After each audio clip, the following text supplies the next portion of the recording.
The morning sun peeked through the windows of Riverside High School as students rushed through the hallways, their excitement and nervousness filling the air on the first day of the new semester. Among them was 15-year-old Zara Johnson, her dark curly hair neatly tied back with a blue ribbon that matched her carefully chosen first-day outfit. She held her books close to her chest, trying to calm the butterflies in her stomach as she searched for room 203, her new English classroom. Zara had good reasons to be nervous. Being the new student was never easy, especially in the middle of the school year. Her father's recent appointment as the principal of Riverside High had brought their family to this new district. However, Dr. Marcus Johnson and Zara had agreed to keep their relationship private for the first few weeks. "Let them get to know you for who you are," her father had said with a warm smile that morning. Inside room 203, Miss Patricia Harrison was arranging her desk with the precision of someone who liked everything in its place. Her gray hair was pulled back in a tight bun, and her pressed floral blouse and navy skirt screamed of old-school professionalism. At 57 years old, she had been teaching at Riverside High for over 2 decades and took pride in what she called her traditional teaching methods. As students began filing into the classroom, Ms. Harrison looked up from her desk, studying each new face with the scrutiny of a judge. Her eyes lingered a bit longer on Zara as she walked in, and something in her expression shifted, so subtle that most wouldn't notice, but it was there. The slight tightening of her lips, the small furrow in her brow. Zara chose a seat in the middle row, not too front and not too back, the perfect spot to stay engaged without drawing too much attention. She pulled out her new notebook, already labeled English Literature in her neat handwriting, and placed her favorite blue pen beside it. Around her, other students were chatting and catching up after the winter break, their voices creating a cheerful buzz in the classroom. "Settle down, everyone." Ms. Harrison's voice cut through the chatter like a knife. She stood at the front of the classroom, her posture straight as a ruler. "Welcome to Advanced English Literature. I'm Ms. Harrison, and I have been teaching at Riverside High for 23 years. She began taking attendance, her eyes scanning the room as she called each name. "Zara Johnson." Ms. Harrison's voice had an edge to it as she read the name, different from how she had called the others. "Present." Zara answered clearly, offering a polite smile. Ms. Harrison's eyes narrowed slightly. "I see you've transferred from Carter Academy. Quite a different environment from what we have here at Riverside." The way she emphasized different made several students shift uncomfortably in their seats. Zara kept her smile in place, though it wavered slightly. "Yes, ma'am, I'm looking forward to being part of Riverside High." "We'll see if you can keep up with our standards here," Ms. Harrison replied, moving on to the next name as if she hadn't just singled out a new student in front of the entire class. As the class progressed, Ms. Harrison handed out her infamous course syllabus, 5 pages of detailed expectations, rules, and grading criteria. While explaining the coursework, she kept glancing at Zara with what could only be described as skepticism, especially when discussing the advanced reading list and essay requirements. "We will be starting with Shakespeare's Macbeth," Ms. Harrison announced. "I expect everyone to maintain the high standards this class is known for. No exceptions or special accommodations will be made." Her eyes, once again, drifted to Zara. Throughout the class, Zara remained composed, taking detailed notes and paying attention. Years of her father's guidance had taught her to handle difficult situations with grace. What Ms. Harrison didn't know was that Zara had already read Macbeth twice and had won a literary analysis competition at her previous school. As the bell rang, signaling the end of class, Zara carefully packed her things. Her face remained calm, but her mind was racing. In just one class period, she had already sensed that this semester would be challenging, not because of the material, but because of Ms. Harrison's obvious prejudices. Walking out of room 203, Zara took a deep breath. She thought about telling her father what had happened, but decided to wait. After all, it was only the first day, and she wanted to handle things on her own if she could. Little did Ms. Harrison know that her new target was not only capable of handling advanced literature, but was also the daughter of the man who could reshape the entire school's approach to equality and education. 2 weeks had passed since the first day of class, and the pattern of Ms. Harrison's behavior was becoming clearer with each passing day. The morning sun cast long shadows across room 203 as students settled into their seats for another English literature class. Zara sat in her usual spot, her homework neatly completed and placed on the corner of her desk. "Today, we'll discuss the first act of Macbeth," Miss Harrison announced, her heels clicking against the floor as she paced the classroom. "Let's see who actually did the reading." Her eyes swept across the room, lingering on Zara with that now familiar look of doubt. Sarah Chen, a student in the front row, raised her hand and gave a decent analysis of Lady Macbeth's character. Ms. Harrison nodded approvingly. When Jason Miller, the star football player, shared his thoughts, she praised his insightful commentary. But when Zara's hand went up, Ms. Harrison pretended not to see it, calling on 3 other students instead. Finally, after keeping her hand raised for nearly 10 minutes, Zara was acknowledged. "Yes, Ms. Johnson?" Ms. Harrison's tone was different now, colder, almost challenging. "I noticed that Shakespeare uses the metaphor of sleep throughout the first act to represent innocence and peace," Zara explained confidently. "The disruption of sleep seems to symbolize the disruption of natural order caused by evil thoughts and actions." The classroom fell silent. Several students nodded in agreement, impressed by the observation, but Ms. Harrison's lips tightened into a thin line. Well, she said, her voice dripping with skepticism. "That's quite an elaborate analysis. Did you perhaps find this interpretation online?" The accusation hung in the air like a heavy cloud. Zara's cheeks burned, but she kept her voice steady. "No, Ms. Harrison, these are my own thoughts from reading the play." Ms. Harrison replied, turning to write on the whiteboard. "Let's stick to more basic observations until we're sure everyone is actually understanding the text." During group work, Zara's classmates whispered their support. "That was really smart, what you said about sleep," Emma Watson, a kind-faced girl with glasses, told her. Ms. Harrison was totally unfair. Later that week, when they received their first graded essays, Zara stared at her paper in disbelief. A red C+ was marked at the top, despite her careful analysis and thorough research. Looking around, she noticed that students with simpler arguments had received higher grades. "Miss Harrison," Zara approached her desk after class, clutching her essay. "I'm not sure I understand my grade. Could you explain where I need to improve?"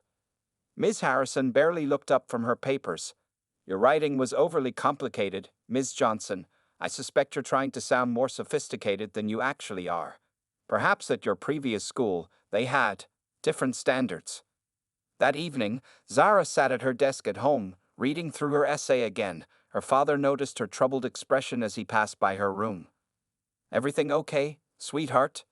Dr. Johnson asked, leaning against the doorframe. Zara hesitated, then showed him the essay. "Dad, I think Ms. Harrison is grading me unfairly."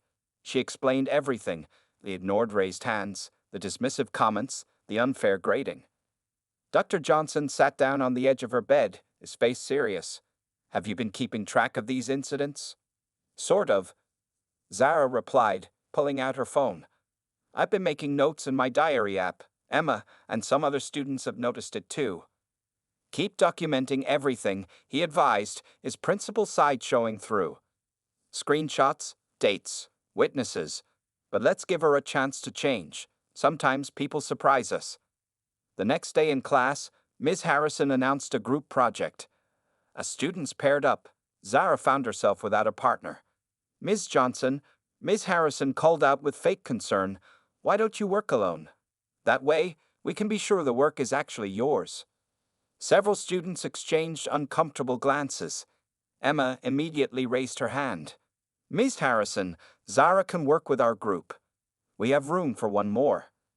"That won't be necessary," Ms. Harrison replied firmly. "I think it's best if Ms. Johnson learns to handle the workload on her own." As Zara sat alone, organizing her project materials, she quietly opened her phone's diary app and added another entry. What Ms. Harrison didn't realize was that with each discriminatory action, she was building a case against herself.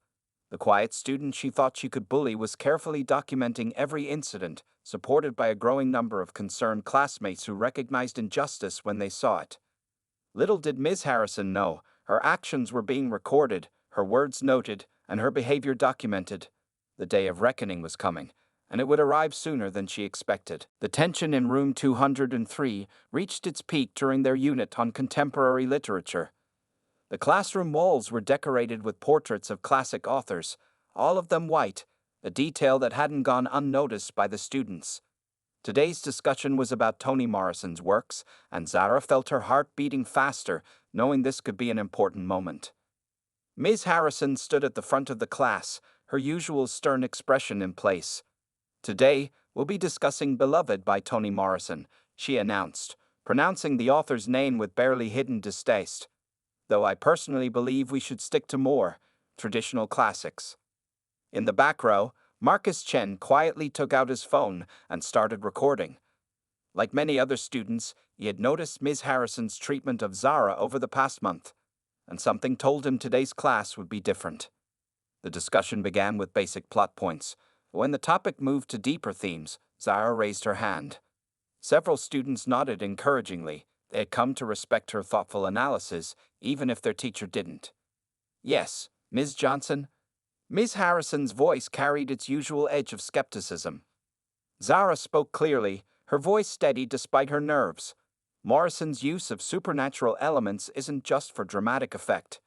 The ghost represents the lasting impact of trauma and the way historical pain continues to affect present generations. It's similar to how Shakespeare used ghosts in Hamlet, but Morrison applies it to explore the specific trauma of slavery and its lasting effects on African American families. The classroom fell silent.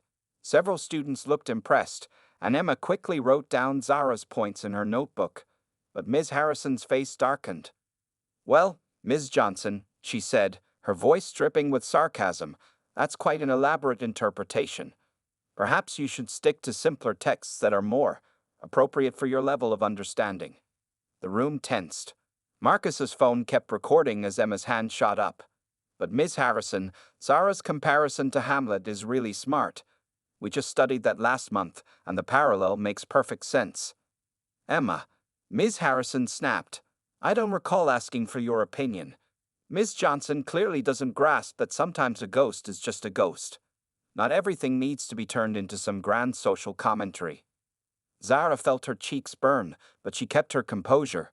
"With all due respect, Ms. Harrison, Morrison herself has discussed these themes in her interviews. I can cite several sources." "That's enough." Ms. Harrison cut her off.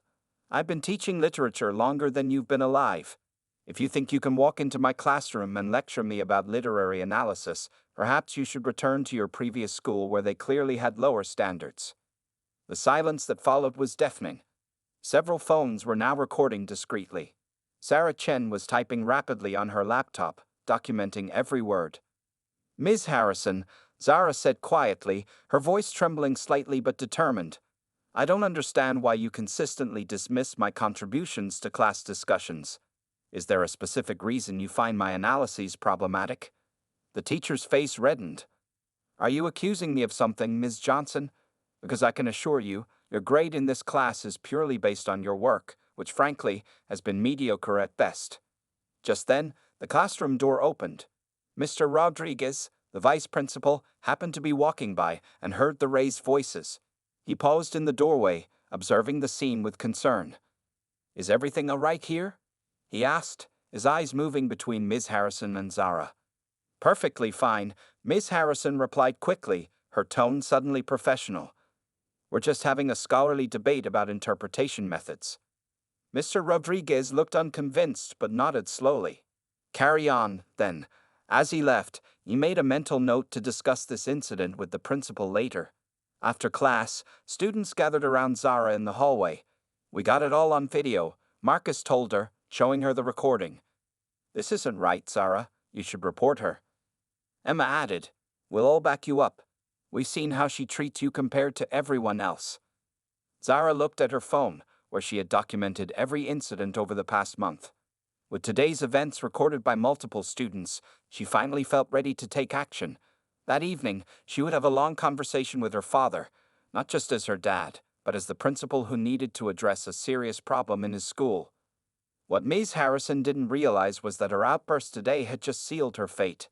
The evidence was mounting, and soon she would learn that the student she had chosen to discriminate against was not as powerless as she had assumed. The following week brought the moment that would change everything at Riverside High School. Students filed into room 203 for their English literature class, the air thick with anticipation. Ms. Harrison stood at her desk, sorting through a stack of papers, their most recent essays about Beloved. Zara had spent hours on her essay, carefully analyzing the novel's themes of memory and identity. She had included proper citations, scholarly references, and even connected the themes to contemporary society. Her father had glanced at it the night before, his eyes filling with pride at her thorough work. "Before we begin today's lesson," Ms. Harrison announced, her voice sharp as a knife, "I need to address a serious issue." She pulled out a paper from the stack, holding it up like evidence in a trial. "Ms. Johnson, would you care to explain this essay?" Zara sat up straighter, confused. "What about it, Ms. Harrison?" "This level of analysis," Ms. Harrison said, her voice dripping with accusation, "is clearly beyond your capabilities. The vocabulary, the complex themes, the sophisticated connections. I find it hard to believe this is your original work." The classroom fell silent. Emma, sitting next to Zara, quickly started recording on her phone under her desk. "Are you suggesting I cheated?" Zara asked, her voice steady despite her racing heart. "I'm not suggesting anything," Ms. Harrison replied coldly. "I'm stating it outright. There's no way you could have written this on your own. I've been teaching for 23 years, and I know plagiarism when I see it." Students shifted uncomfortably in their seats. Sarah Chen raised her hand. "Ms. Harrison, Zara helped me understand the book in our study group. She really knows her stuff." Silence. Ms. Harrison snapped. "This doesn't concern you." She turned back to Zara. "You will receive an F for this assignment, and you'll rewrite the essay, here, after school, under my supervision." Zara felt her hands trembling, but her voice remained calm. "Ms. Harrison, I did not cheat. Every word in that essay is mine. I can explain each analysis, every reference." "Enough." Ms. Harrison slammed the essay down on her desk. "Your continued dishonesty only makes this worse. I've already emailed the principal about this incident." A small smile flickered across Zara's face, gone so quickly most students missed it. Marcus, still recording in the back row, caught it on video. "You emailed the principal?" Zara asked quietly. "Yes, and I expect him to take this very seriously. Academic dishonesty is grounds for suspension at Riverside High." Just then, a knock at the classroom door interrupted the confrontation. Mr. Rodriguez, the vice principal, stepped in. "Ms. Harrison, your presence is required in the principal's office, immediately." "Now?" Ms. Harrison looked annoyed. "I'm in the middle of handling a disciplinary issue." "Yes, now," Mr. Rodriguez said firmly. "The principal insists. In fact." He looked at Zara. "Ms. Johnson should come too." As they walked through the hallway, Ms. Harrison rehearsed her case in her head. She had caught many cheaters over her career, and this would be no different. She imagined the principal would thank her for maintaining academic integrity. The secretary waved them straight into the principal's office. Ms. Harrison walked in confidently, then stopped dead in her tracks. Dr. Marcus Johnson sat behind his desk, Zara's essay in front of him. Next to him was a thick folder labeled Harrison Incident Reports. But what made Ms. Harrison's blood run cold wasn't the folder. It was the striking resemblance between the principal and the student she had just accused of cheating. "Please, have a seat, Ms. Harrison," Dr. Johnson said calmly. "We need to discuss your recent email about my daughter's essay." The color drained from Ms. Harrison's face as realization dawned. She slowly sank into a chair, her legs suddenly weak. "Your daughter?" she whispered. "Yes," Dr. Johnson replied, his voice professional but with an edge of controlled anger. "But before we discuss today's incident, I believe we need to address the pattern of discriminatory behavior that has been documented over the past month."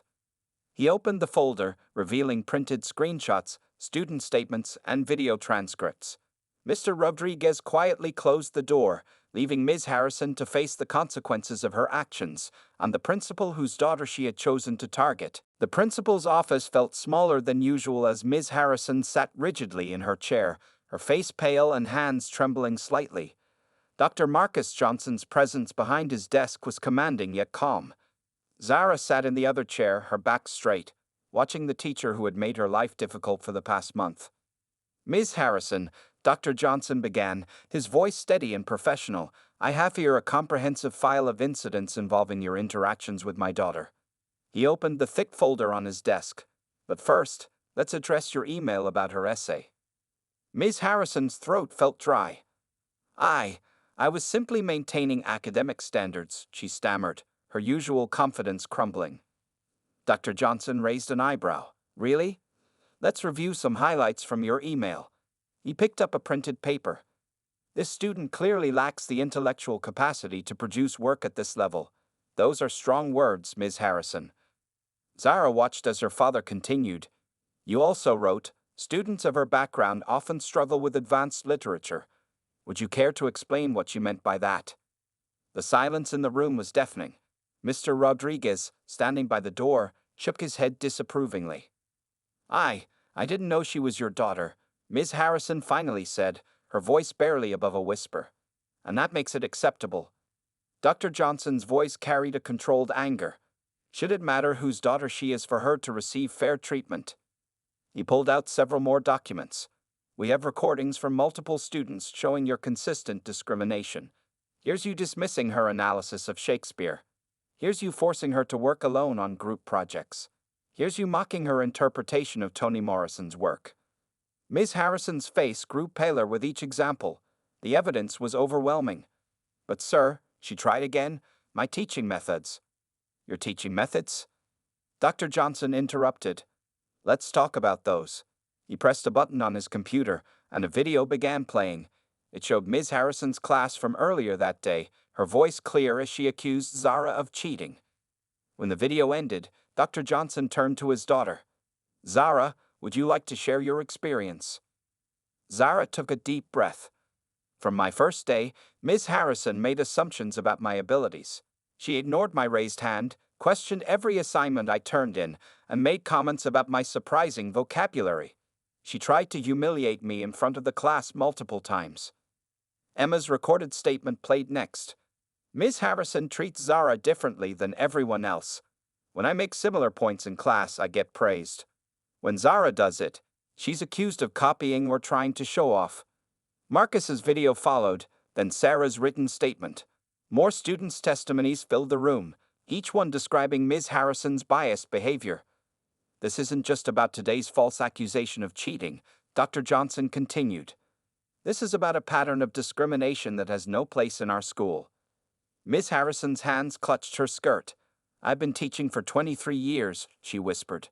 "Yes," Dr. Johnson agreed, "which makes this even more disturbing. How many other students have you treated this way over those 23 years? He pulled out another folder. "Since this investigation began, 5 former students have come forward with similar stories. All of them felt powerless to speak up at the time." Tears began forming in Ms. Harrison's eyes, but not from remorse, from being caught. "What happens now?" she asked. "The school board has been notified," Dr. Johnson stated firmly. "They're meeting tomorrow to discuss your future at Riverside High. For now, you're placed on immediate administrative leave." Mr. Rodriguez stepped forward. "I'll escort you to collect your personal items from your classroom." As Ms. Harrison stood on shaky legs, Dr. Johnson added, "One more thing." He looked directly into her eyes. "My daughter wrote that essay entirely on her own. Her analysis of Beloved was exceptional because she's an exceptional student, despite your attempts to convince her otherwise." Zara watched as Ms. Harrison was led out of the office, her shoulders slumped in defeat.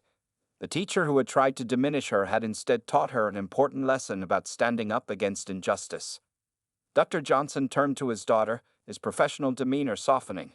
"I'm proud of you, Zara, not just for your academic work, but for how you handled this situation with grace and strength." The news of Ms. Harrison's suspension spread through Riverside High like wildfire. By lunchtime the next day, the school cafeteria was buzzing with conversations about what had happened. Students gathered in small groups, sharing their own stories and experiences with the controversial English teacher. Emma, Sarah, and Marcus sat with Zara at their usual lunch table, still processing the events of the previous day. I can't believe she didn't know you were the principal's daughter, Emma said, opening her sandwich. Talk about choosing the wrong student to discriminate against. It shouldn't matter whose daughter I am, Zara replied quietly, stirring her soup. No teacher should treat any student that way.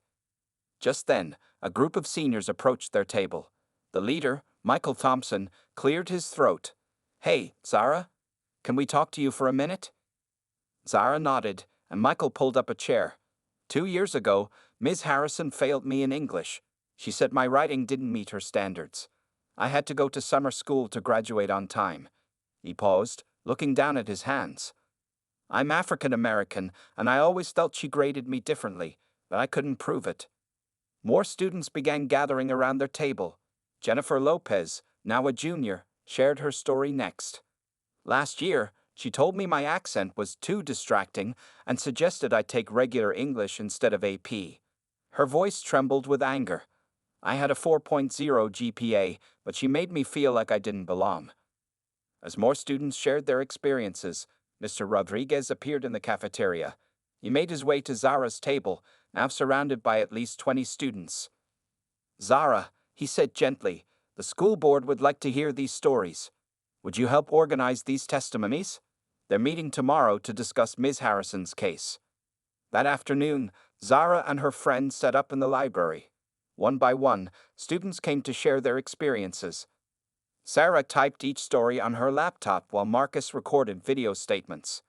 Emma organized the written statements they received from graduated students via email.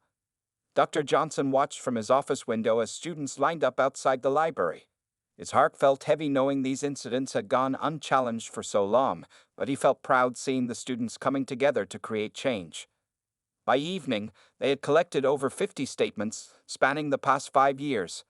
Some were from current students, others from alumni who heard about the situation through social media. Each story painted a picture of systematic discrimination hidden behind the facade of high academic standards. Look at this pattern, Sarah said, reviewing the data. Students of color consistently receive lower grades on subjective assignments like essays, but on standardized tests and quizzes with clear right or wrong answers, they perform just as well as everyone else. The next morning, before the school board meeting, Dr. Johnson called Zara into his office. The board wants you to present your findings, he said. Are you comfortable doing that? Zara thought about all the students who had trusted her with their stories. Yes, she replied firmly. Their voices need to be heard. The school board meeting was held in the auditorium to accommodate everyone who wanted to attend. Students, parents, and even local news reporters filled the seats. Ms. Harrison sat in the front row with her lawyer, her face tense. Zara stood at the podium, her voice clear and strong. This isn't just about what happened to me, she began. This is about years of discriminatory behavior that affected countless students. She presented the evidence methodically, the statistics, the testimonies, the pattern of behavior. As she spoke, Ms. Harrison's lawyer sank lower in his seat. The evidence was overwhelming and undeniable. Board members exchanged concerned glances as they reviewed the documentation. When Jennifer Lopez played her recorded conversation with Ms. Harrison from the previous year, several parents gasped. When Michael Thompson shared his summer school story, other former students nodded in recognition. These stories represent more than just individual incidents, Zara concluded. They show a system that allowed discrimination to continue unchecked for years. By speaking up now, we hope to ensure this never happens to another student at Riverside High. The truth was finally out in the open, and there was no going back. Ms. Harrison's decades-long pattern of discrimination was exposed, not just by the principal's daughter, but by the collective voices of students who had suffered in silence for far too long. The school board meeting lasted for 4 hours. Every chair in the auditorium remained filled as student after student stood up to share their experiences. Ms. Harrison sat motionless, watching her 23-year career crumble with each new testimony. Board member Mrs. Chen was the first to speak after the presentations ended. In my 15 years on this board, I have never seen such compelling evidence of systematic discrimination. She looked directly at Ms. Harrison. This isn't just about one teacher's bias. This is about a failure in our system that allowed such behavior to continue unchecked. Mr. Peterson, The board president nodded gravely. The decision before us is clear. He turned to address the packed auditorium. Ms. Harrison's employment at Riverside High is terminated, effective immediately. A collective gasp filled the room. While everyone had expected serious consequences, immediate termination was rare in the education system. Ms. Harrison's lawyer quickly stood up to protest, but Mr. Peterson raised his hand. Furthermore, he continued, we will be conducting a full review of all our past grading records. Any student who believes their grade was affected by discrimination can request a review. He paused, looking at the former students in attendance. This includes graduates from the past 5 years. Michael Thompson, the senior who had to attend summer school, felt tears forming in his eyes. Next to him, Jennifer Lopez squeezed his hand in support. But the board wasn't finished. Mrs. Chen spoke again. This situation has exposed larger issues that need addressing. Dr. Johnson, would you share the proposals you submitted? Dr. Johnson stood up, holding a document. Based on what we've learned, we're implementing several immediate changes at Riverside High. He began reading from his list. First, we're establishing an anonymous reporting system for students to report any form of discrimination. Second, all teachers will undergo mandatory cultural sensitivity training each semester. Third, we're creating a student-faculty diversity council to address ongoing concerns. As he continued outlining the changes, Zara noticed something remarkable happening in the audience. Students who had never spoken to each other were exchanging phone numbers. Parents were forming groups to discuss how they could support the new initiatives. Even some teachers were taking notes, eager to be part of the solution. Ms. Harrison finally stood up, her lawyer whispering urgently in her ear. She walked to the podium, her hands shaking. I want to make a statement, she announced, her voice lacking its usual authority. The room fell silent as she spoke. I never intended. She began, but then stopped, seeing the hurt in her former student's eyes. No, that's not true. I need to be honest. I held prejudices I didn't want to acknowledge. I let those biases affect how I treated students. Seeing all of you here today, hearing your stories. Her voice cracked. I'm sorry, you all deserve better. While some appreciated her admission, others felt it came too late. The damage had been done, but at least now there was a path forward for change. After the meeting, as people filed out of the auditorium, something unexpected happened. Students began approaching Zara, but not just to thank her. They had ideas. We should start a mentoring program, suggested Sarah. Older students helping younger ones with writing and literature. What about a monthly forum where students can share their experiences and concerns? Emma added. Marcus held up his camera. I could document everything. Create a video series about diversity and inclusion at our school. Dr. Johnson watched proudly as his daughter became the center of a movement much bigger than one teacher's discrimination. What had started as a personal struggle had transformed into a catalyst for real change. That evening, as Zara and her father drove home, she turned to him. Dad, do you think things will really be different now? Dr. Johnson smiled. Change doesn't happen overnight, sweetheart. But today, because you had the courage to speak up, we took the first step. Sometimes that's the most important part. Having the courage to begin. 6 months had passed since the day Ms. Harrison left Riverside High School.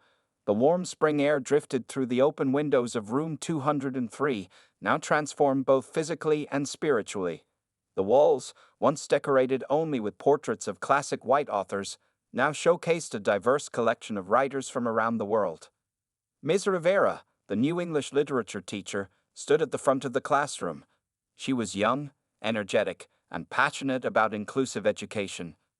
Today, she announced with a bright smile, we're starting our student-chosen author project.